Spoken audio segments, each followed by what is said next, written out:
Hello everyone, welcome to our channel. हम internal reconciliation के question समझ रहे हैं, जिसमें हम ऑलरेडी एक क्वेश्चन पढ़ चुके हैं और आज हम दूसरा क्वेश्चन समझने जा रहे हैं। इसी के साथ साथ हमारी एक और सीरीज चल रही है जहां पे हम लोग इनकम टैक्स के प्रैक्टिकल क्वेश्चन समझ रहे हैं, जहां पे बिजनेस एंड प्रोफेशंस के क्वेश्चन सॉल्व किए जा रहे हैं।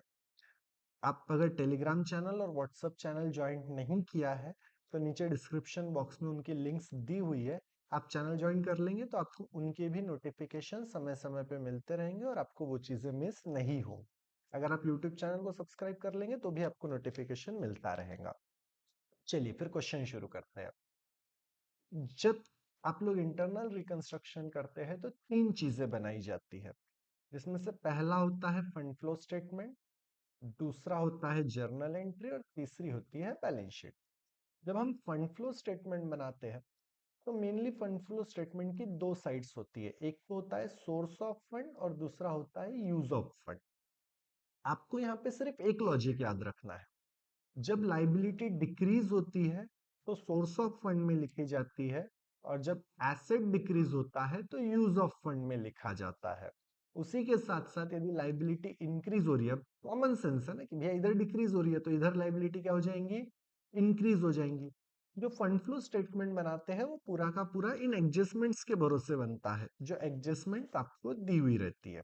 तो चलिए हम सबसे पहले बना लेंगे फंड फ्लो स्टेटमेंट। उसके लिए हमें क्या पढ़ना है, एडजस्टमेंट पढ़ना है।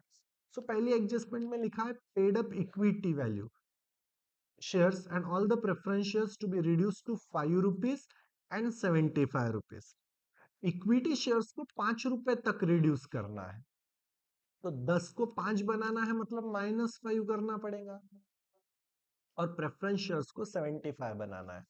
प्रेफरेंस शेयर 100 रुपए का है तो इसको -25 करना पड़ेगा, तभी कितना बन जाएगा, 75 बन जाएगा। बराबर है। अब लाइबिलिटी डिक्रीज हो रही है, तो लाइबिलिटी डिक्रीज हो रही है तो वो कहां लिखा जाएगा, सोर्स ऑफ फंड में रुपीस, और फिर इधर लिखा जाता है यूज ऑफ फंड। अच्छा, आप ये लॉन्ग फॉर्म नहीं लिखेंगे ना तो भी चलेगा, इधर सोर्स लिख दीजिए और इधर यूज लिख दीजिए तो चलेगा। सबसे पहले लिखा जाएगा इक्विटी, शेयर कैपिटल। अब जब आप इक्विटी शेयर कैपिटल की बात कर रहे हैं तो आपके पास 7 लाख इक्विटी शेयर्स है, एक कितने का है, 10 का, मतलब 7,000 शेयर होल्डर हो गए। तो अब 7,000 शेयर होल्डर के 5 रुपए कम करने हैं। सो 5 इंटू 7,000 कितने हो जाएंगे ये, 3,50,000, 7 नहीं 70,000, 3,50,000 बराबर है। उसके बाद में preference shares, 1 lakh preference shares है, 100 रुपए का एक, मतलब कितने हो गए, 1,000 शेयर्स हो गए, 25 रुपए कम करने वाले हैं, तो दूसरे नंबर पे आ जाता है preference share capital. Long form लिखना आप लोगों ने, हाँ। 25 रुपए कम करेंगे 1,000 शेयर होल्डर्स के पीछे तो कितने हो जाएंगे, 25,000।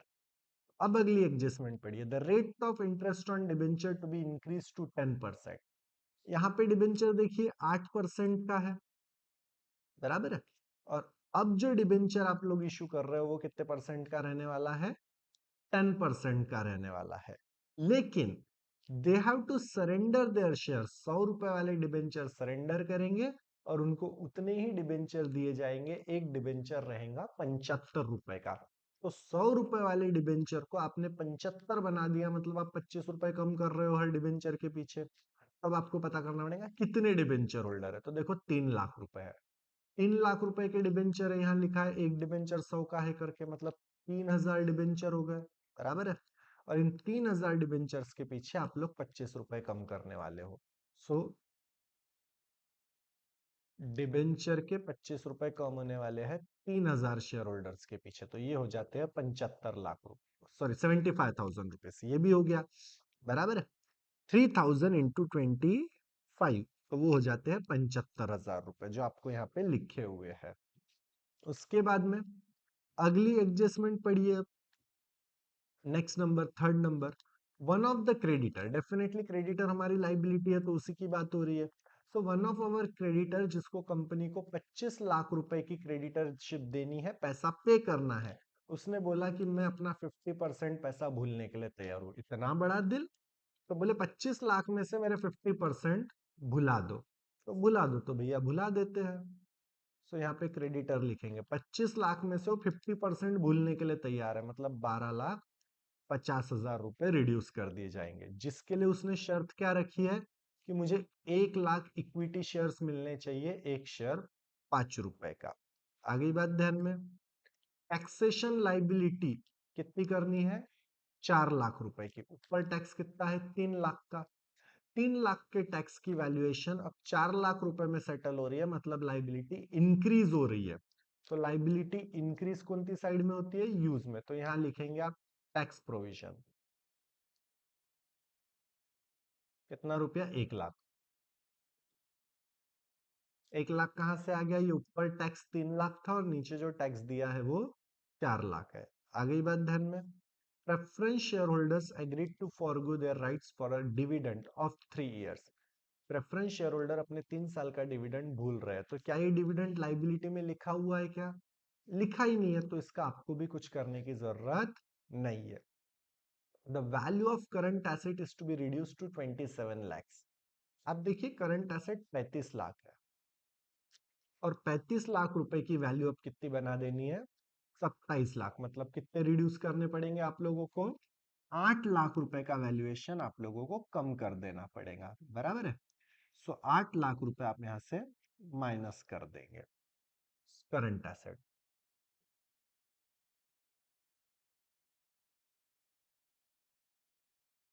ये 8 लाख रुपए करंट एसेट्स के रिड्यूस हो गए। उसके बाद में fix asset to be written off by 33.33%, ऐसा लिखा है कि भैया फिक्स एसेट का 33.33% आपको राइट ऑफ करना है।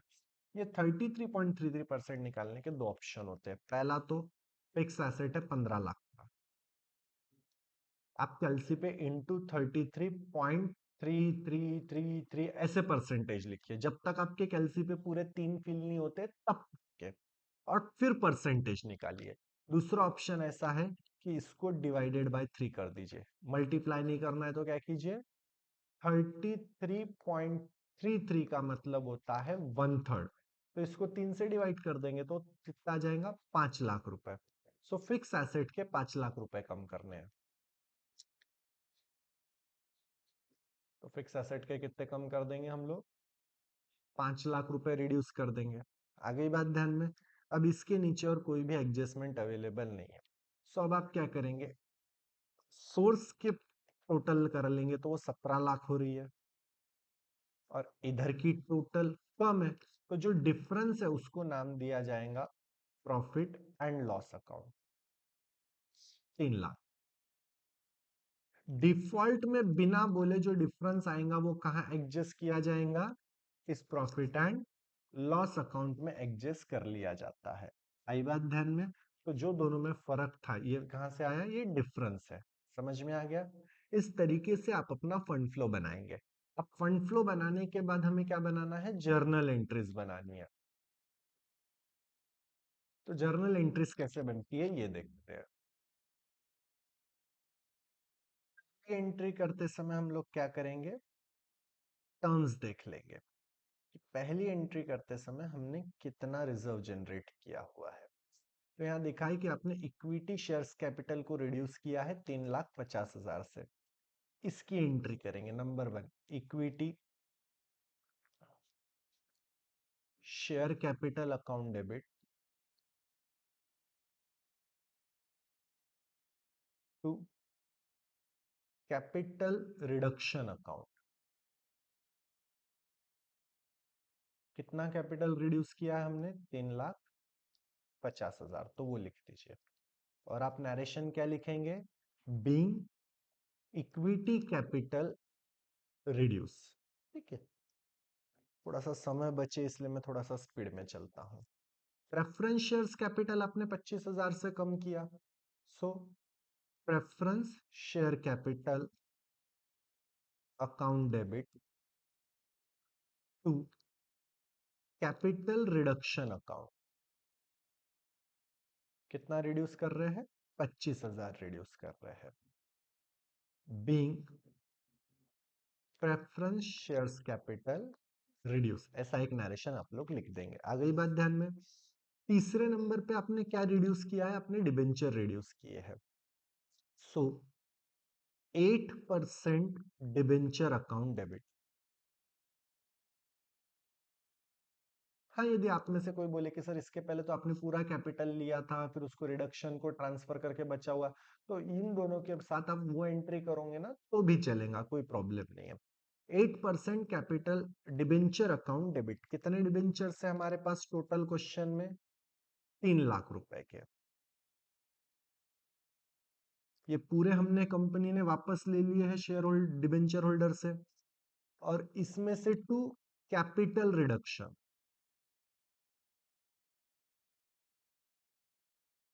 अकाउंट कितना रिड्यूस कर दिया था हमने? इसका वैल्यूएशन 75,000 से इसका वैल्यूएशन हमने रिड्यूस किया है। और फिर हमने इनको क्या दिया? तो 10% डिबेंचर दिए अकाउंट। 8% वाले ले लिए, 10% वाले दे दिए। कितने रुपए के? 2,25,000 के।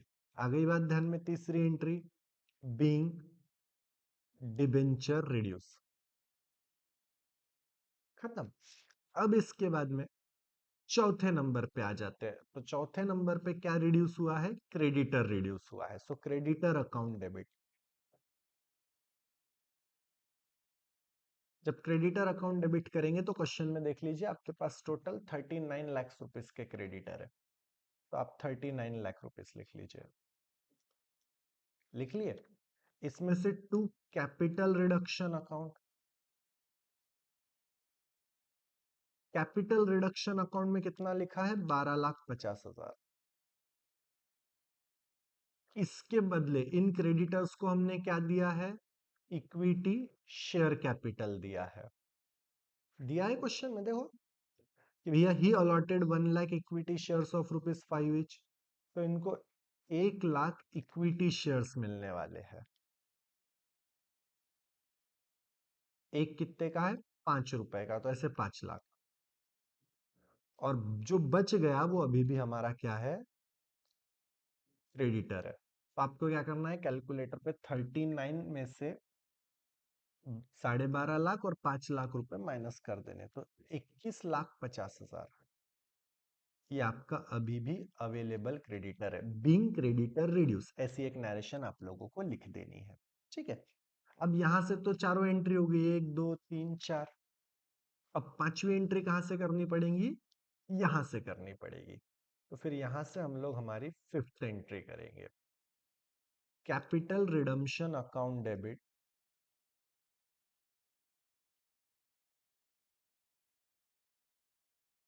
Capital reduction account debit. Capital reduction account debit में टोटल कितना पैसा जमा हो गया था? 17 लाख रुपए। ये वो 17 लाख रुपए है जिसकी टोटल आ गई थी। अब इसको यूज कहाँ पे किया? तो ये है उसका हिसाब। To tax provision, to current asset, तो ये सारे नाम यहाँ आ जाते हैं। टू टैक्स लाइबिलिटी कितने रुपए की? 1 लाख। उसके बाद में टू करंट एसेट, मैं शॉर्ट फॉर्म लिखता हूँ ताकि आपको ज्यादा वीडियो का लेंथीनेस में आपका समय भी बचे और आप समझ भी सके। करंट एसेट में हमने कितना कम किया है? 8 लाख। फिर to fix asset account. Fix asset account में हमने कितना कम किया है? 5 लाख। जी बिल्कुल, 5 लाख। और अब जो बच गया उसे हम लोग नाम दे देंगे to profit and loss account, 3 lakh. Being asset reduce. इससे ज्यादा नरेशन नहीं लिखे तो भी चलेगा क्योंकि नरेशन पे वैसे भी मार्क नहीं रहते हैं। ये हो गई आपकी 5 एंट्रीज, बराबर है। अब आप लोगों को बैलेंस शीट बनानी है उसी फॉर्मेट में जो बैलेंस शीट आपके पास अवेलेबल है, लेकिन सिर्फ उसकी वैल्यूज चेंज होती जाएंगी। Note number rupees and rupees. सबसे पहले लिखा जाएगा इक्विटी एंड लाइबिलिटी।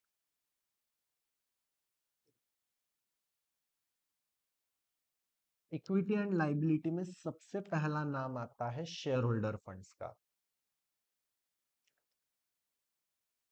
जब आप शेयर होल्डर फंड लिखेंगे उसमें सबसे पहले आता है equity share capital. Long form लिखना है, इक्विटी शेयर कैपिटल। अब देखिए, आपके पास 70,000 इक्विटी शेयर होल्डर्स थे जो 5 रुपए के हैं अब नए, क्योंकि 5 रुपए तो कम कर दिए। सो 5 into 70,000 शेयर होल्डर, तो कितने हो जाएंगे वो आपके? 3,50,000, बराबर है।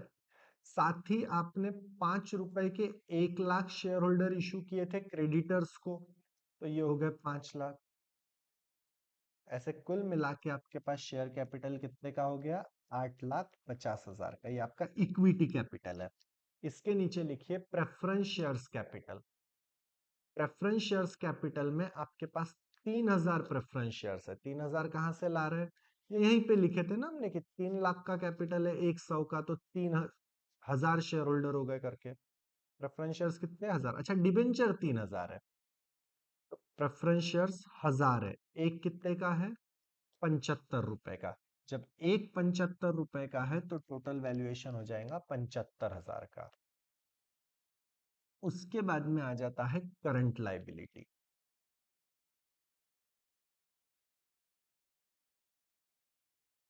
या नॉन करंट लाइबिलिटी पहले लिखते हैं। जब नॉन करंट लाइबिलिटी लिखेंगे तो उसमें आता है डिबेंचर, जो आपके पास 3,000 डिबेंचर्स है। और एक डिबेंचर अब आपकी कंपनी का कितने का है? 75 रुपए का, तो वो हो जाता है 2,25,000 रुपए के। और उसके नीचे लिखा जाएगा करंट लाइबिलिटी। ठीक है। जब आप करंट लाइबिलिटी लिखेंगे तो उसमें क्रेडिटर आता है। कितने का है? ये आपको यहाँ वैल्यू मिलेंगी क्रेडिटर की, 21,50,000, जो आप ऑलरेडी जर्नल एंट्री में कैलकुलेट करके बैठे हैं। उसके बाद में टैक्स प्रोविजन, जो कितने का है? 4 लाख का। पहले 3 लाख था और 1 लाख रुपया भी और बढ़ गया है, तो ऐसे कितने हो गए? 4 लाख। और यहाँ पे आप इसकी टोटल ले लीजिए आपके एसेट्स की, 37 लाख रुपीस की। ठीक है। इसके बाद में आप लोग बनाएंगे एसेट्स, इसी के नीचे कंटिन्यू करते हुए। अब एसेट्स में आपके पास क्या क्या नाम है देखो? Fix asset, current asset, profit and loss. तो पहले लिख लीजिए फिक्स एसेट।